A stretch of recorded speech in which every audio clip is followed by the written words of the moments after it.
Meu nome é Delcione Bento.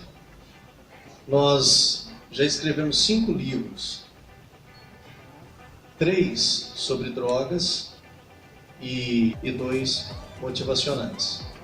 Do lixo ao luxo, do lixo ao luxo 1 e do lixo ao luxo 2, vivendo em alta performance. Nós, Setembro Amarelo, falar é a melhor solução. Então, por isso que nós estamos aqui, para falar e para dialogar com vocês na noite desse dia. Algumas pessoas me conhecem aqui, outras não. Porém, o que eu quero dizer para vocês acerca tanto da depressão ou do suicídio e assim por diante, é que situações para nos levar a esse ponto não faltam na vida de ninguém. Porém, compete a cada um de nós fazer o possível e o impossível para que a gente aprenda a lidar com as adversidades e que a gente possa superar todas as expectativas. E Elliot Jaques escreveu mais de 30 livros.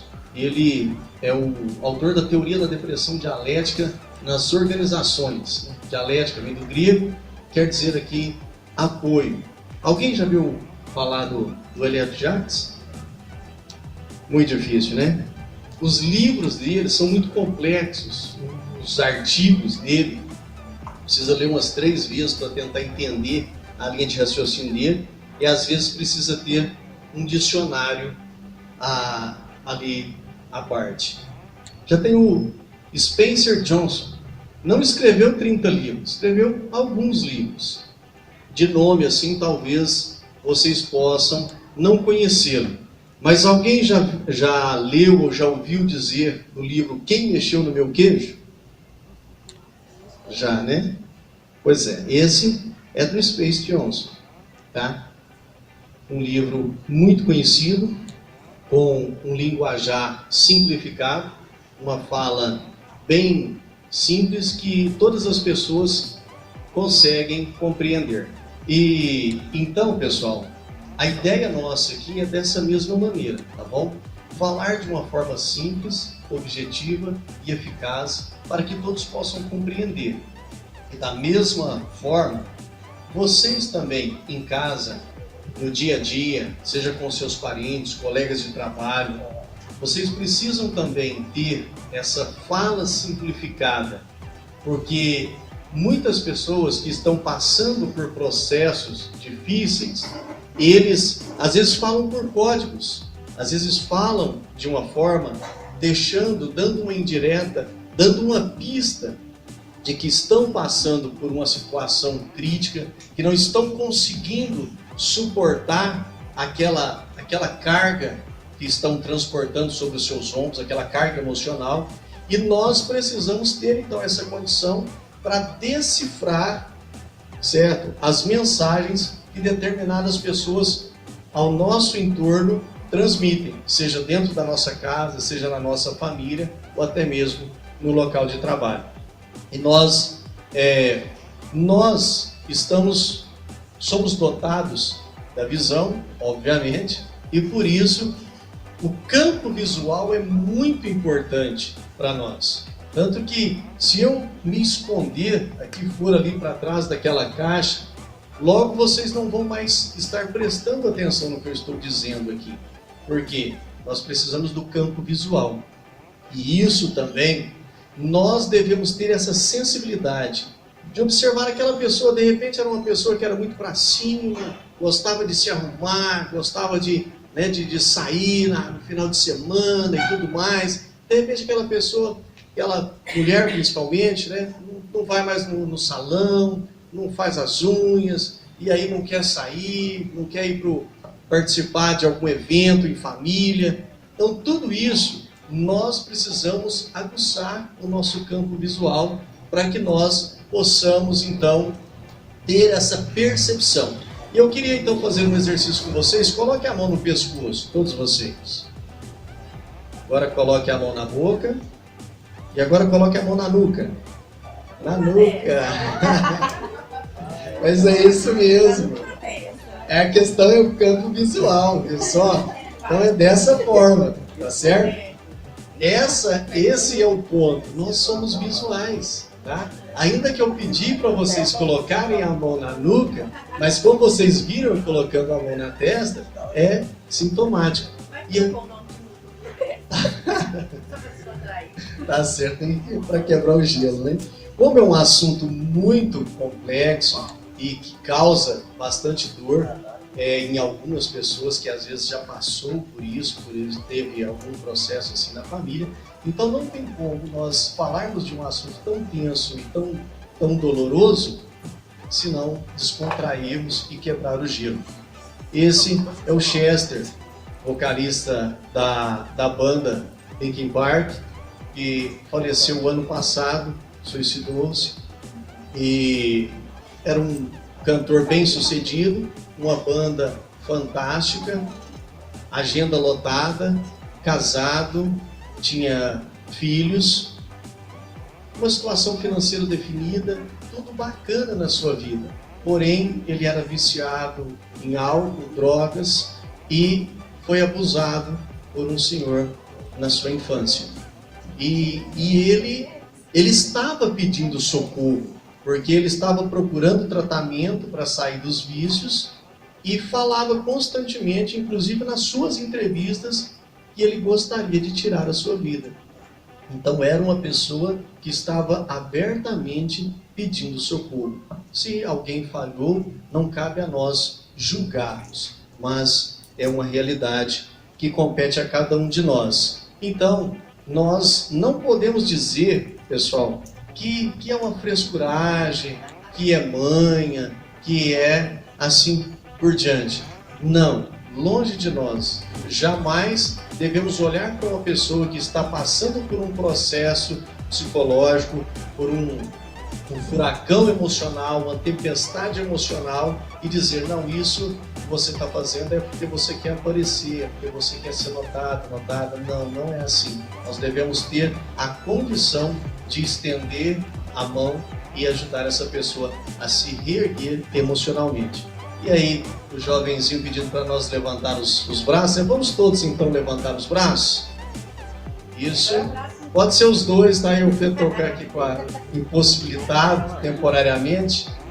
Então é o seguinte: quando eu contar até 3, vocês abaixam o braço. O que for mais lento, o último a baixar o braço, vai ter que vir aqui à frente e declamar um poema, ok? Pode ser de Camões mesmo, não tem problema não. Então vamos lá. 1. Opa, mas é no 3, pessoal. Nossa, a turma tá ótima. Então vamos lá. 1, 2. Opa! 1, 2, 3. Aí, turma ajeitada. Salva de palmas para vocês. Isso, maravilha. Não sei, sinal que nós estamos em sintonia, não é verdade, pessoal? E voltando novamente ao tema, pessoal, no Brasil, por dia, morrem 32 pessoas vítimas do suicídio.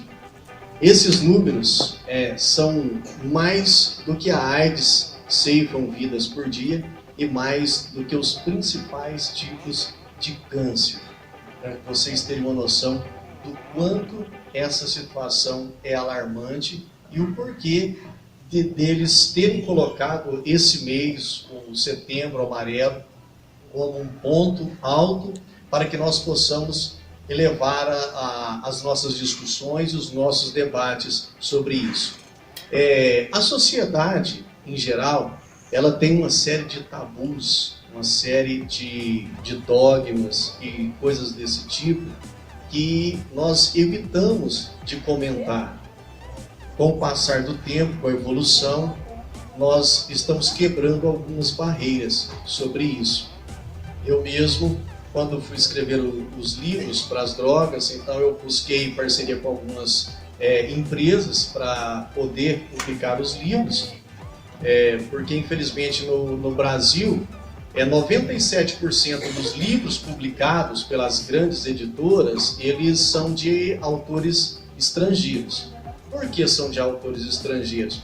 Porque é muito mais conveniente para eles pegar um livro que já é sucesso lá fora e reeditar ele aqui em português, tendo a certeza de que haverá uma grande aceitação. É muito mais negócio para eles do que pegar um Delcione da vida aqui do Frutal, certo? E investir milhões num trabalho meu e tentar me projetar Brasil afora. Então, para eles acham muito mais interessante pegar um livro lá de fora. Por isso que nós temos tão poucos autores brasileiros nas nossas bibliotecas. Ok? E então, pessoal, devido a essas mortes, o que nós precisamos fazer para minimizar o impacto dessa síndrome do suicídio é falar sobre esse problema, é quebrar esses tabus, esses dogmas, como eu estava dizendo, concluindo o raciocínio. Então eu procurei algumas empresas para fazer a parceria para editar os livros sobre as drogas, e teve alguns que falavam assim, não, droga, quanto mais você fala sobre droga, pior fica, mais as pessoas querem usar, certo? Isso é uma visão totalmente errada e distorcida da realidade, porque você precisa falar sobre ela para que as pessoas se conscientizem. Da mesma forma, a questão do suicídio. Às vezes as pessoas estão com uma dor tão intensa que elas acreditam que apenas dando cabo na sua vida é que essa dor vai ser diminuída. E falando sobre isso é que nós vamos estar diminuindo esses índices. E falar sobre isso pode ser com um parente, com um amigo, com um profissional da saúde e assim por diante. O importante, pessoal, é que se alguém vier falar com você que tem um pensamento desse, ou que está passando por um processo, por uma situação, não está conseguindo lidar com essa situação, não adianta simplesmente você dar um tapinha nas costas, dizer, não, isso vai passar, não, isso é coisa de momento, não. Se a pessoa te procurou, é porque ela, verdadeiramente, ela está pedindo socorro, ok? Então é importante, na Secretaria da Saúde, tem as pessoas capacitadas, qualificadas, mas aqui em Frutal tem? Tem, aqui em Frutal tem. Tem psicólogos, tem psicanalistas, certo? Você pode ir no CREAS, no CAPS, no CRAS, até mesmo um postinho de saúde e assim por diante. Chegou lá e mencionou esse problema de depressão, ansiedade e algo relacionado ao suicídio, eles têm um suporte forte, certo, e atuante para que possa solucionar o problema. Porque 9 em cada 10 casos poderiam ter sido evitados, certo? Se as pessoas em volta daquele que cometeu o suicídio, se eles pudessem, se tivessem tido a sensibilidade, a percepção, tivessem tomado a iniciativa, 9 em cada 10 casos poderiam ter sido evitados. Quando um outro dogma também, um tabu, pessoal, é que quando uma pessoa pensa em suicídio ou tenta o suicídio, ele vai pensar ou vai tentar outras vezes, isso vai o atormentar pelo resto da sua vida? Não, tá? Isso é uma fase na vida da pessoa. Como a lua tem as fases, como as estações, nós temos as estações, outono, inverno, verão e assim por diante. Isso é uma fase na vida da pessoa, tá? Tem pessoas, mas eu conheço pessoas, eu já ouvi casos de pessoas que tentou 2, 3 vezes. Sim, é porque não passou aquela fase. É onde o amparo da família e das pessoas em volta, no entorno dessa pessoa que está pensa com pensamento suicida. Então, é muito importante o apoio para que essa dor seja curada, essa dor seja sanada e então a pessoa possa quebrar esse ciclo na vida dela e passar para uma próxima fase. No mundo, pessoal, a cada 40 segundos uma pessoa comete suicídio. E a cada 3 segundos uma pessoa tenta contra a sua própria vida. Os dados são alarmantes, mas a tendência é piorar. porque até 2020 esses números podem aumentar até 50%. Visto a tecnologia, o avanço tecnológico, as cobranças, tá? Tudo, o status social, a presença que as pessoas precisam ter, seja no local de trabalho ou na sociedade. Então tudo isso causa essa ansiedade e gera esse desconforto.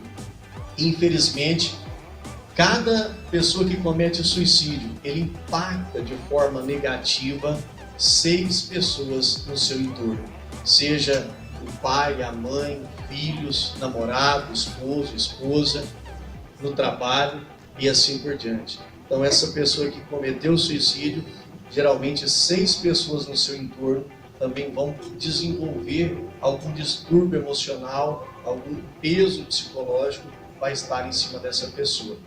E algo que ainda hoje, conversando com o pessoal da saúde, falando que viria aqui, queria trazer alguns números, né? E eles até aconselharam, não fala muito em número, porque isso é muito complicado, isso pode ser um agravante, né?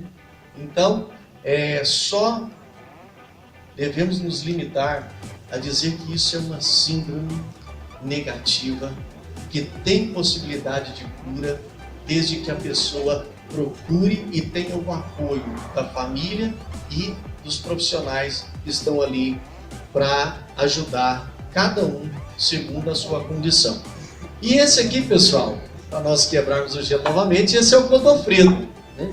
O Godofredo, esse cidadão aí, ele não para em serviço nenhum, coitado. Ele foi demitido do último serviço, a mulher dele abandonou ele, foi embora com o leiteiro, e foi uma situação agravante. Ele morava no fundo, num quartinho no fundo de uma outra casa, e já estava com 2 meses de aluguel atrasado, e ele queria morrer, né? Queria suicidar, o Godofredo.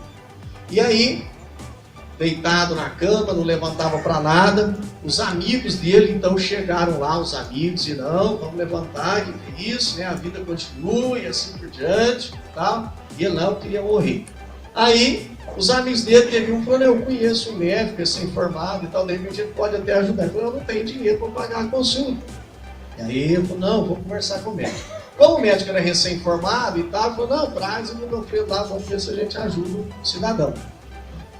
O Godofredo chegou no consultório e aí eles começaram a conversar. O médico falou, olha, Godofredo, a situação, você acha que a sua situação está feia? A minha está feia também, tá? Porque você é o meu primeiro paciente, eu nunca tive um paciente.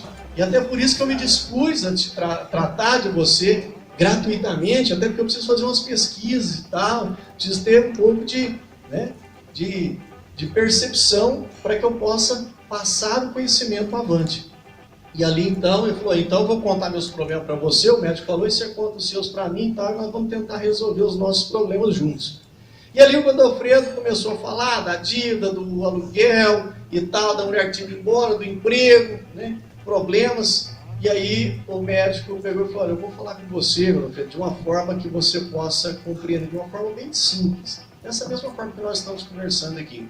Então ele falou assim, Godofredo, a mente, a cabeça, aqui, é igual um computador, tá? Para que você entenda.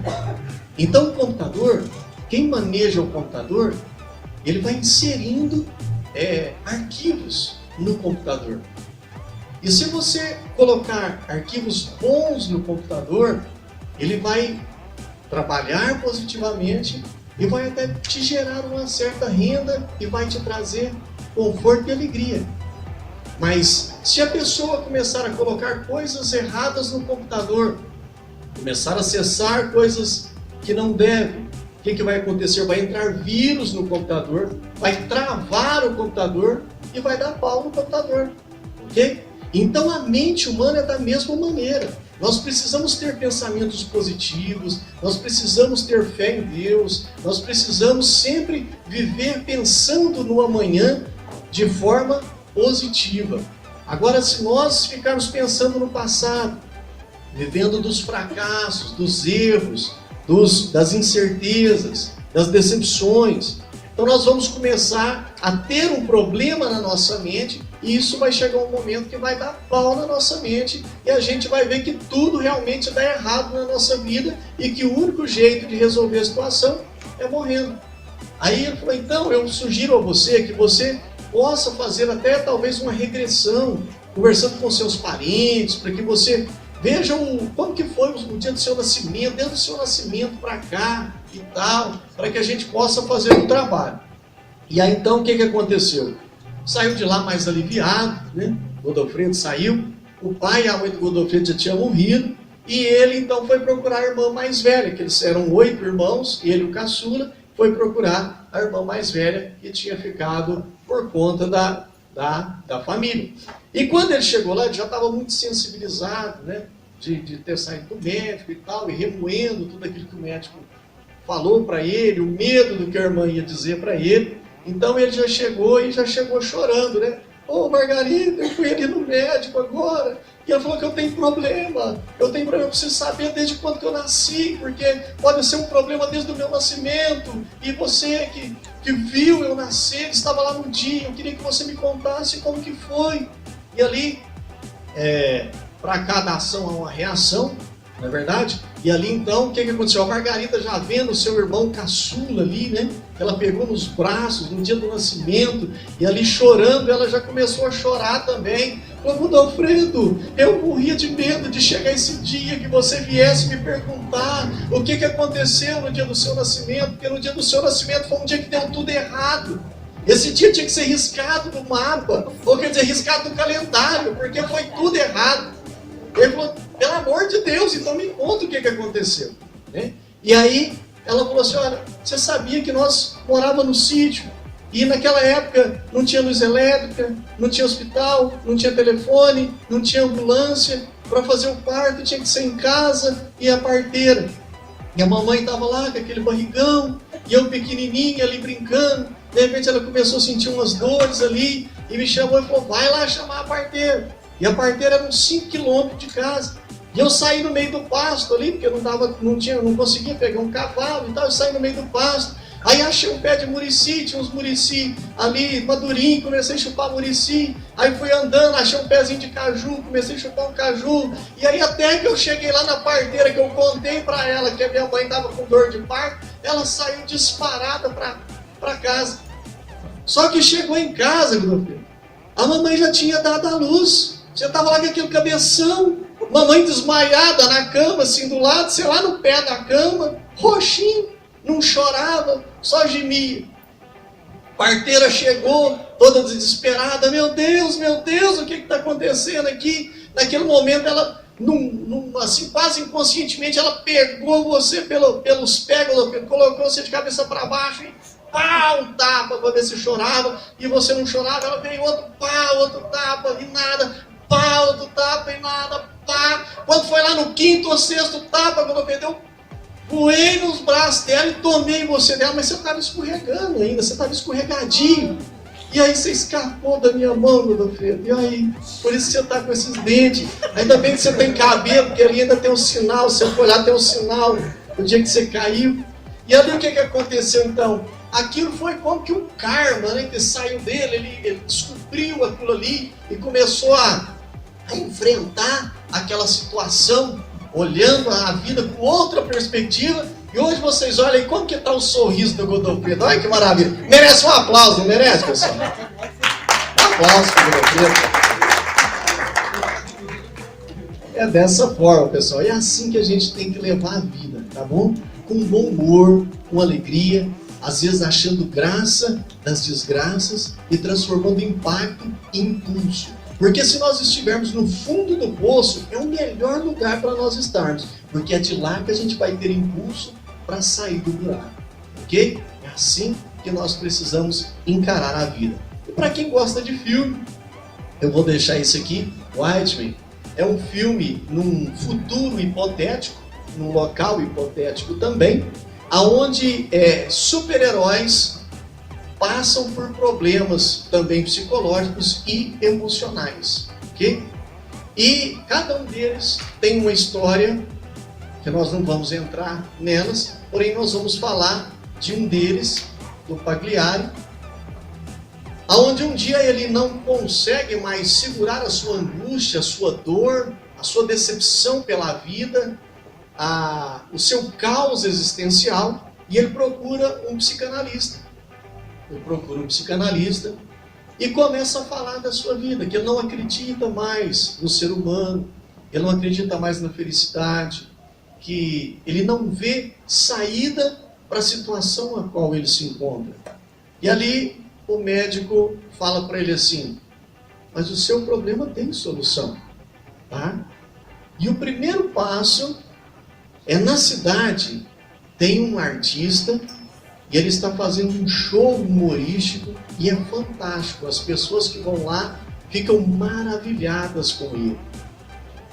Então eu quero, o primeiro passo, eu quero que você vá assistir o show do Pagliari. E ali naquele momento aquele homem começou a chorar copiosamente de frente para o psicanalista. O psicanalista perguntou: o que foi? O que é que eu disse de errado? E ele falou: doutor, eu sou o Pagliari. Vocês compreendem a situação? Ele colocava uma máscara e se apresentava diante do público e da plateia e fazia com que os outros sorrissem e ficassem bem. Porém, dentro dele havia uma tempestade emocional, um conflito de ideias e de ideologias.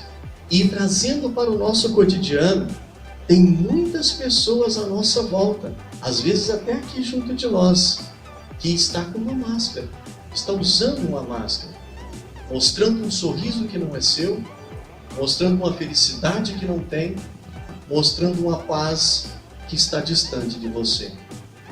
E às vezes dentro da sua casa, só você sabe a dor que você sente quando você tira essa máscara.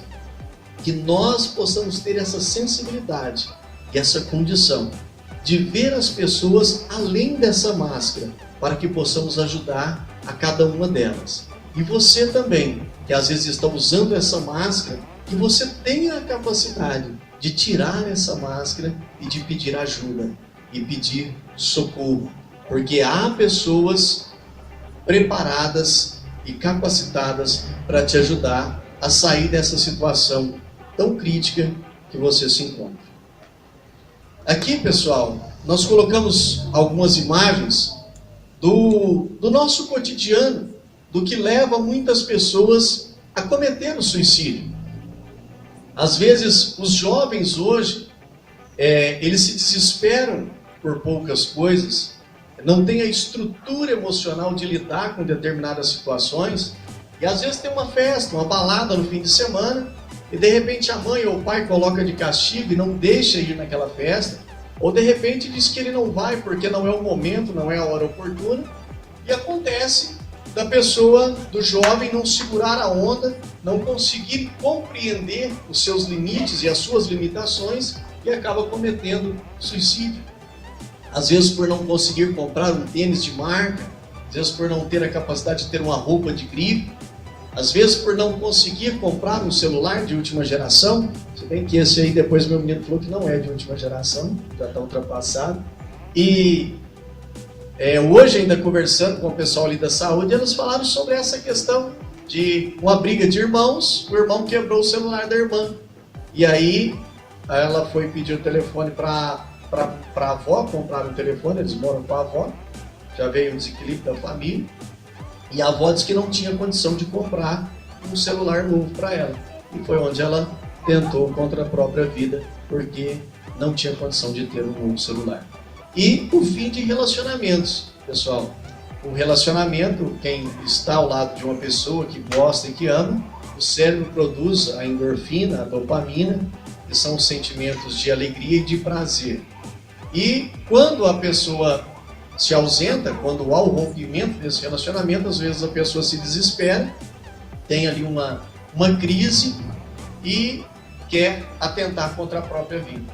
Mas o que nós estamos aqui para dizer é que a vida continua, mesmo depois da balada, mesmo depois do relacionamento e mesmo sem celulares potentes.